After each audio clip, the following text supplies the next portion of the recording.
Operation हो गइल बा? हाँ का चीज के खर्चा लेता लो, का पता चलल बा?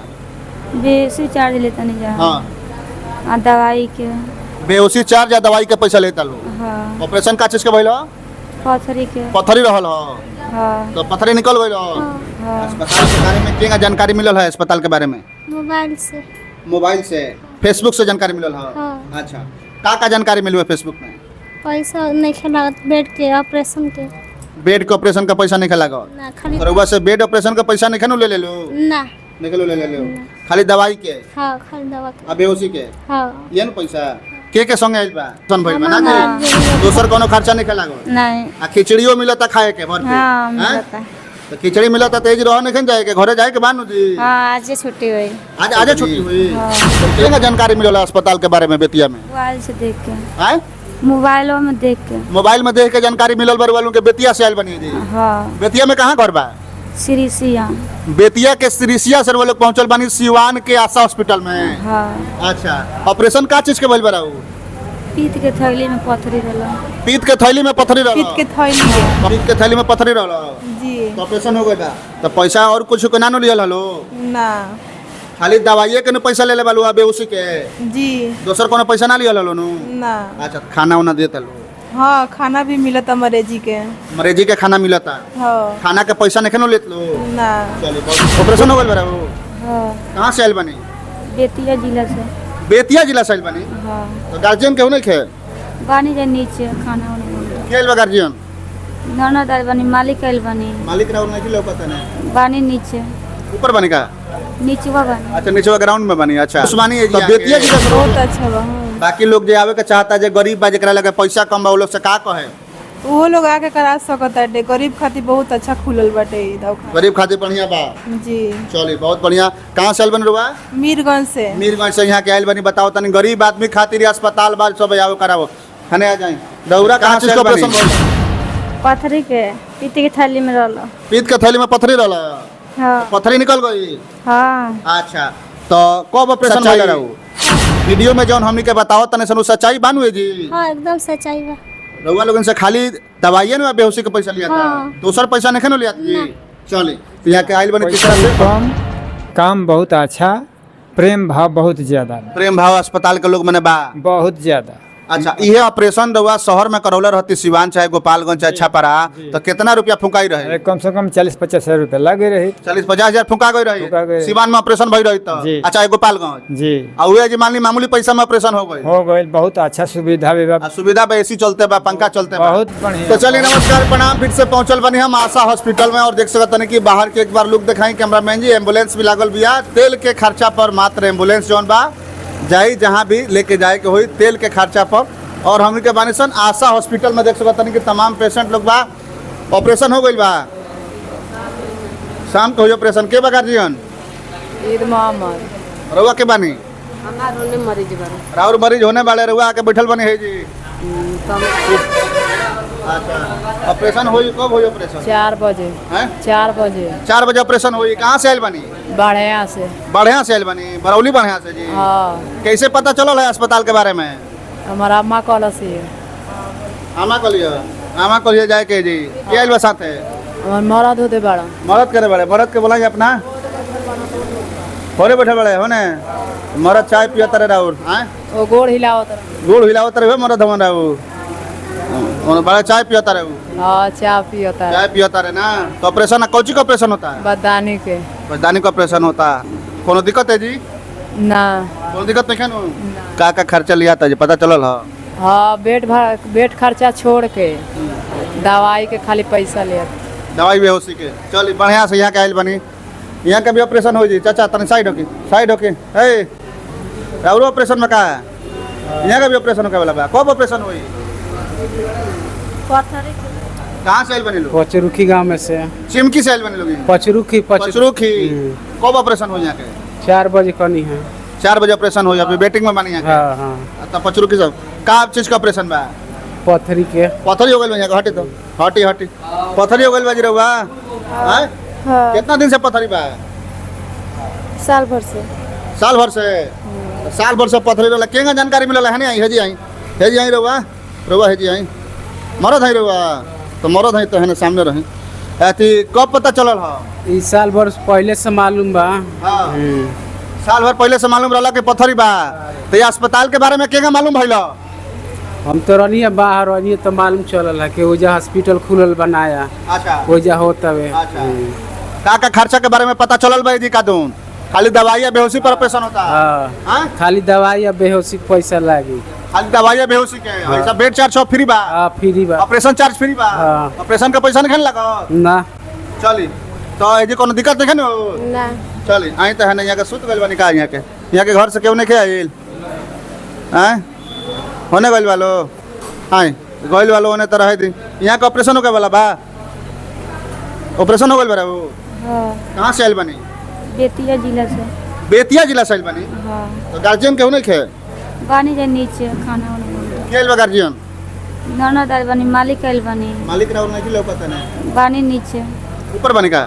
नीचवा बानी। अच्छा नीचे ग्राउंड में बानी। अच्छा तो बेतिया जिला से रोल आइल बानी?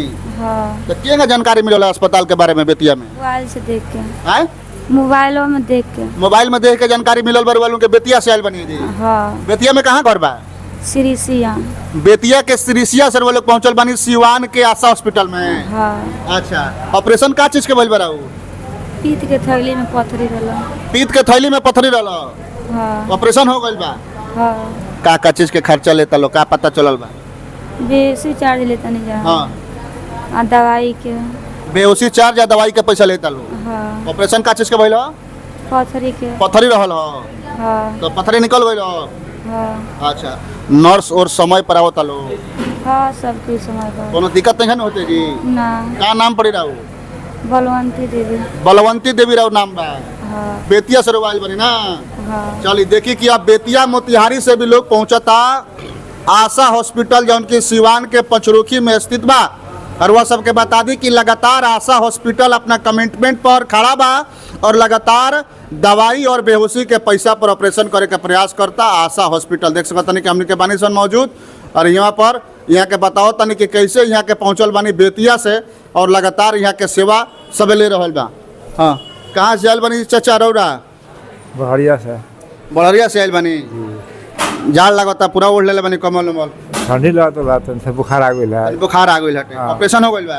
ऑपरेशन हो एगो भइल बा, दू बाकी बा। अच्छा जी तो रउआ बड़रिया से आयल बनी? जी का चीज के खर्चा लिया था जी? जी खर्चा खर्चा कुछ नहीं है, सब दवाई सब मिल ही जाता है। ठीक बा कोनो दिक्कत नहीं है ना, ना? कोई दिक्कत नहीं है। बढ़िया से बड़रिया से आयल बनी? जी का चीज के ऑपरेशन भइल? पेशाब ना होता है क्या? पेशाब ना होत रहल सर? जी अब ऑपरेशन हो गइल बा? जी चली बहुत बढ़िया बात है। ऑपरेशन हो गइल बा रहो? जी कहाँ से आयल बनी रउआ? मीरगंज से। मीरगंज से आयल बनी? तो ये अस्पताल के बारे में क्या जानकारी मिलल है? मोबाइल से, फेसबुक से। फेसबुक से जानकारी मिलल है कि अस्पताल में ऐसा ऐसा मैंने होता? का जानकारी मिलो है फेसबुक से? आशा हॉस्पिटल में खाली दवा के पैसा लागेला और बेडरूम के पैसा ना लागेला, ऑपरेशन के पैसा ना लागेला, जांच के पैसा लागेला बस। बस और ऑपरेशन हो गइल बा? जी का चीज का ऑपरेशन भइल? पीत के थैली के। पीत के थैली में पथरी रहल? जी तो ऑपरेशन हो गइल बा? तो पैसा और कुछ के ना नु लियल हलो? ना खाली दवाइए के न पैसा ले ले बालू बेहोशी के? जी दोसर कोनो पैसा ना लियल हलो नु? ना। अच्छा खाना उना देता लो? हाँ खाना भी मिलता मरेजी के। मरेजी के खाना मिलता? हाँ खाना के पैसा नहीं खेनो लेत लो? ना। चलिए बहुत खुश बानी है जी आके? बहुत अच्छा बा। हाँ। बाकी लोग जे आवे के चाहता जे गरीब बा जेकरा लगे पैसा कम बा वो लोग से का कहे?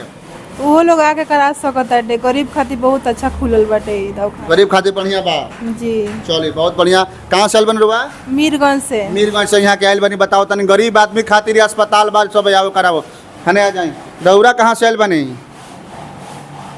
हम गुठनी बिहार से आयल बनी। कहाँ से? गुठनी बिहार से। गुठनी से आयल बनी? हाँ बिहार से आयल बनी रुआ? अच्छा गैस पर घर। अच्छा का चीज का ऑपरेशन भइल? पथरी के, पीत के थाली में रहला। पीत के थैली में पथरी रहल? हाँ पथरी निकल गई? हाँ अच्छा तो कब ऑपरेशन भइल रहू? शाम के। कल शाम के भहुए? अच्छा 4 दिन हो गए। 4 दिन हो गए ऑपरेशन भइले? हाँ तो खाना उना खिया खाए के दिया लो खिचड़ी? हाँ खिचड़ी मिलता ओकर पैसा वैसा नहीं लेत लो खिचड़ी से? नहीं। सच बात बता हम देखी कैमरा चलता खिचड़ी के पैसा नहीं लेत लो? नहीं का चीज के पैसा लागल ऑपरेशन में? दवाई के लगता, और बेहोशी के। दवाई के बेहोशी के पैसा लिहल हलो हाँ और कोनो चीज के पैसा नहीं लेत लो ना माने नर्स और समय पर आवत तरी से सेवा करत हाँ सब कोई बाटे सब कोई सेवा करता अच्छा तो के आइल बा गार्जियन रहुआ साथे भैया आइल बड़न ई जना दियादिन आइल बानी अच्छा मलिकार कहाँ रहिले बाहर बानी मलिकार बाहर रहिले चल यहाँ के आइल बानी रहुआ सबके बता दी कि पीत के थैली में पथरी रहल और यहाँ के निकल चुकल बा बताओ तने कि बहुत बढ़िया बा जी और मात्र दवाई के आ बेहोशी के खर्चा पर और ऑपरेशन भइल बा ना जी हाँ। दोसर कोनो खर्चा नहीं लागल नहीं आ खिचड़ियो मिलता खाए के भर पेट हाँ हैं? मिलता तो खिचड़ी मिलता तेज रह नहीं जाए के घरे जाए के बानू जी हाँ आज ही छुट्टी हुई आज आजे छुट्टी हुई तो खिचड़ी 4 दिन से खाते बने रहुआ हाँ हाँ चलिए बहुत बढ़िया खुशी के बात बा आई लोग तो चलिए हमारा साथ में बनी सर कहाँ से बनी सर हुआ बघावना के भगावना भगावना के बजी शिशुवन अच्छा सिसवन के लग से आइल बनी अच्छा सिसवन भगावना तो का चीज का ऑपरेशन भइल हाइड्रोसिल के अच्छा तो हो गइल बा ऑपरेशन कोनो दिक्कत कोनो दिक्कत नहीं। का चीज के पैसा को रुपया लागल हो गोटा गोटी बताई रुपया अभी पैसा तो दवाइए के लागल को रुपया अब ये अच्छा दवाइयों पर 15% के छूट बा अब तो जोराइल नहीं है अब जोराई तो उन्हें मालूम चल अच्छा अभी ना मिलल लेकिन अस्पताल के तरफ से रहुआ 15% के छूट मिली दवाई पर भी हाँ ऑपरेशन का पैसा नहीं लागल ना ऑपरेशन के पैसा बेड चार सुतल बानी ऊपर नहीं लागल कुछ नहीं कौ दिन से सुतल बानी बेड पर काले रात में भइल कल रात में ऑपरेशन भाव गया एकर पैसा कुछ नहीं लागल चलिए खुश बानी जी आके ऑपरेशन के चार्ज नहीं थे नहीं लागल ऑपरेशन का चार्ज नहीं लागल खाली दवाई भी रोके बा। खाली दवाई को अभी ले और पैसा लागल बा बाकी के हुआ के चाहता ऑपरेशन करावे के चाहता का कहे अच्छा बा करावे के चाहे कि ना कराए के चाहिए कोनो दिक्कत कोनो दिक्कत नहीं ठीक बा चल आई तो अने कहाँ से आइल बने रहुआ कब ऑपरेशन भइल 3 बजे बोल 3 बजे भइल बा ना शाम के कल शाम के 3 बजे भइल हाँ। का चीज का ऑपरेशन भइल पथरी के पथरी के कोनो दिक्कत ना कौन दिक्कत नहीं कोनो दिक्कत नहीं है ना ठीक बानी हाँ कहाँ से आइल बानी तितरा से तितरा जिला दे से आइल बानी हाँ अस्पताल के बारे में क्या जानकारी मिलल है अस्पताल के बारे में मोबाइल से मोबाइल से फेसबुक से जानकारी मिलल है हाँ। अच्छा का जानकारी मिलल है फेसबुक में पैसा नहीं लागत बेड के ऑपरेशन के बेड के ऑपरेशन का पैसा नहीं लागल ना खाली रउआ से बेड ऑपरेशन का पैसा नहीं ले लो ना निकलो ले लो खाली दवाई के हाँ खाली दवा के आ बेहोशी के हाँ ये न पैसा के संगे आइल बा आमा हमारा बड़ी अरे भतीजा आइल बड़ा मालिक मालिक कहाँ रहले मालिक सिकंदराबाद रहेंगे मालिक सिकंदराबाद रहले चलिए बहुत बढ़िया बा यहाँ के पहुंचल बनी जीरा दे तितरा से ऑपरेशन हो चुकल बा बताओ तनी कि मात्र हमने के मोबाइल पर देखले बनी सन वीडियो फेसबुक पर वीडियो देखले बनी सन और देख के वीडियो पहुंचल बनी सन और इमा पर जौन वीडियो में बतावल गइल बा तौने नु जी बाजी सच्चाई हाँ वीडियो में जौन हमने के बताओ तने सन सच्चाई बानू जी हाँ एकदम सच्चाई बा रउआ लोगन से खाली दवाइए ना बेहोशी के पैसा लिया था हाँ। दूसर पैसा नहीं लिया था जी चलिए तो यहाँ के आइल बनी तितरा से भगवान करस के जल्दी स्वस्थ होकी यहाँ के अपना घरे पहुँचे आई रउआ कहाँ से आइल बनी रउआ चाची धनौती से धनौती मठ से मठवा तो बगल में बा अच्छा तो का समस्या रहल बच्चेदानी के ऑपरेशन ऑपरेशन हो गइल बा केंगा जानकारी मिलल है अस्पताल के बारे में 2 बेर आई रहनी से चेक करावे चेक करावे तो ऑपरेशन हो गइल ठीक बानी कोनो दिक्कत अच्छा तो रबर घर रघुनाथपुर ह हाँ ऑपरेशन हो गइल बा कौची का ऑपरेशन भइल बच्चेदानी के बचदानी के तो माने जौन हमने के मोबाइल में बताओ तने सन तौन सुविधा बानू है जी हाँ ठीक बा वो सुविधा मिलता नु हाँ सबके सुविधा बा सुविधा बा जे मेहरारू लोग रउआ के देखत होइए बड़ा स्क्रीन पर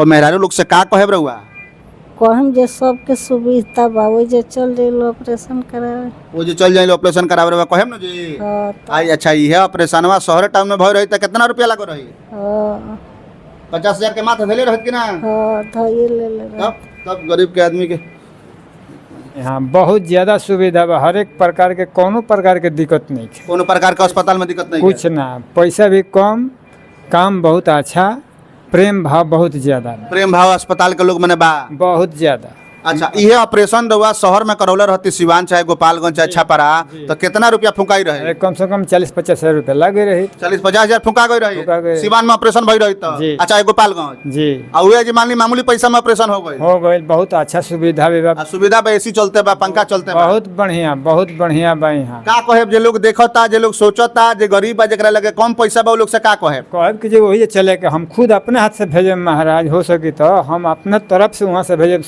रघुनाथपुर थाना से जितना भी मरीज बढ़े चलिए आशा हॉस्पिटल में चली, हम लिया के चलते नहीं रोड के सामने हम चलते नहीं वहाँ डॉक्टर साहब के रोड में ऑपरेशन करवाई हुआ सब दवा बीरो कराई, बहुत सुविधा भाई, एजा सुविधा बाटे बहुत ज़्यादा सुविधा, कोनो चीज के दिक्कत नहीं कोनो है। चीज़ की दिक्कत नहीं। अच्छा पैसा का चीज लेता लो सच्चाई बताएं कैमरा पर बानी आशा हॉस्पिटल में का पैसा लागता पैसा का लागता, दवाई के पैसा लागता और कौन चीज़ के बेहोशी पैसा लागता, बस बेहोशी के ये दूगो पैसा लागता यह दूगो पैसा लागता।